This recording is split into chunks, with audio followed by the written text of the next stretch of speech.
दोस्तों, रामायण काल में भारत और लंका के बीच हजारों साल पहले समुद्र पर एक विशाल सेतु यानी पुल बनाया गया था। इस सेतु का निर्माण भगवान श्री राम की सेना ने किया था। इसके जरिए ही सेना समुद्र को पार कर राक्षस राज रावण को दंडित करने पहुंच गई थी। ग्रंथों में तो इसका उल्लेख है ही, अपितु अब आधुनिक युग के अनुसंधानकर्ताओं ने भी यह माना है कि आज भारत और श्रीलंका के बीच जो एडम्स ब्रिज है वो ही हजारों साल पहले पुराना राम सेतु था। पृथ्वी की उथल पुथल से कालांतर में लंका और भारत भूमि के बीच दूरी कम होती चली गई और अब बमुश्किल दोनों में 100 किलोमीटर का फासला ही होगा। हालांकि दोनों के बीच सेतु के अवशेष आज भी मौजूद है, जिसे राम सेतु कहते हैं।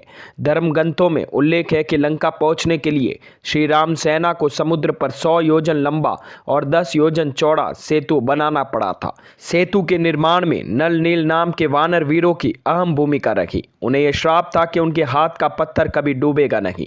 समस्त वानर उन्हें पत्थर लाकर देते रहे और वे दोनों भाई आगे बढ़ते हुए पत्थर पानी में फेंकते गए। पहले दिन 14 योजन तक पत्थर फेंके गए, दूसरे दिन 20 योजन, तीसरे दिन 21 योजन, चौथे दिन 22 योजन और 5वें दिन 23 योजन का कार्य पूरा किया गया। इस प्रकार 100 योजन का काम 5 दिन में पूरा हो गया था। उसके बाद सबसे पहले श्री राम और उनके प्रमुख गण उस पर चले।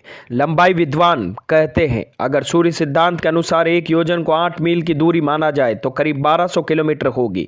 1200 किलोमीटर को 400 कोस कहा जाता है। इस प्रकार आज की गणना करें तो राम सेतु की लंबाई 1000 किलोमीटर से भी ज्यादा थी। हालांकि भारत श्रीलंका के मध्य अब जो सेतुनुमा आकृति है वह करीब 48 किलोमीटर ही रह गई है।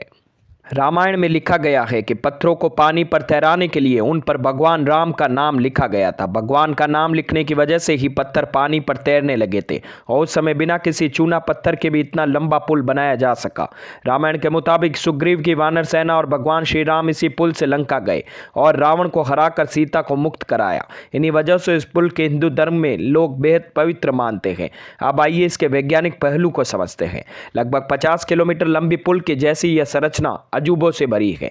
इसके आसपास का समुद्र काफी उथला है। कहा जाता है साल 1480 तक यह पुल पानी के ऊपर था। वैज्ञानिकों के मुताबिक इस पुल को चूना पत्थर, ज्वालामुखी से निकली चट्टानों और कोरल रीफ से बनाया हुआ है।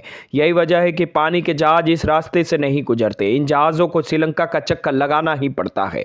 क्यों तैरते हैं राम सेतु के पत्थर, आइए जानते हैं। राम सेतु के पत्थरों का अध्ययन करने से पता चला कि ये पत्थर अंदर से खोखले होते हैं, यानी इन पत्थरों के अंदर छोटे छोटे छेद होते हैं। इन छेदों के अंदर हवा भरी होने से ये खोखले महसूस होते हैं और इनका वजन बहुत ही कम हो जाता है। पत्थरों का वजन कम होने से इस पर पानी की ओर लगने वाला बॉयंसी फोर्स इन्हें डूबने से रोक लेता है। इस बल के संतुलित हो जाने की वजह से ही यहाँ के पत्थर पानी में नहीं डूब सकते। ठीक इसी बॉयंसी फोर्स को संतुलित कर पाने की वजह से पानी के बड़े से बड़े जहाज भी पानी में तैरते रहते हैं। इसी तरह के तैरने वाले पत्थर न्यूजीलैंड, फिजी, मनुतवा, न्यू कैलेडोनिया और क्वींसलैंड में भी पाए जाते हैं। भारत के भी कुछ पहाड़ी राज्यों में इस तरह के पत्थर पाए जाते हैं जो पानी में तैरते हैं। इन पत्थरों के पीछे का साइंस इतना ही है कि ये भी खोखले होते हैं। इनका वजन बहुत ही कम होता है। इन पत्थरों में 90% हवा ही होती है। इस पुल के निर्माण में पत्थरों को आपस में जोड़ने के लिए किस तकनीक का इस्तेमाल किया गया है, यह आज तक एक रहस्य बना हुआ है। वैज्ञानिकों ने इस पर गहन रिसर्च की है, लेकिन इसके पीछे जुड़े रहस्य को आज तक कोई नहीं जान पाया है। अमेरिका, यूरोप इत्यादि देशों की हजारों संस्थाएं, वैज्ञानिक शोधकर्ताओं ने भी इस पर शोध किया। वैसे प्राकृतिक न मानकर मानव निर्मित माना है। इसके अनुसार यह हमारे इतिहास के लोगों के द्वारा बनाया गया एक ऐसा अद्भुत निर्माण है जो शायद आज की तकनीक से भी संभव ना हो सके। तो दोस्तों, कैसी लगी राम सेतु से जुड़ी मेरी ये जानकारी? अगर मेरी ये वीडियोज़ आप लोगों को पसंद आते हैं तो प्लीज़ लाइक, शेयर, सब्सक्राइब करना ना भूलें और हाँ, कमेंट करना भी ना भूलें। धन्यवाद।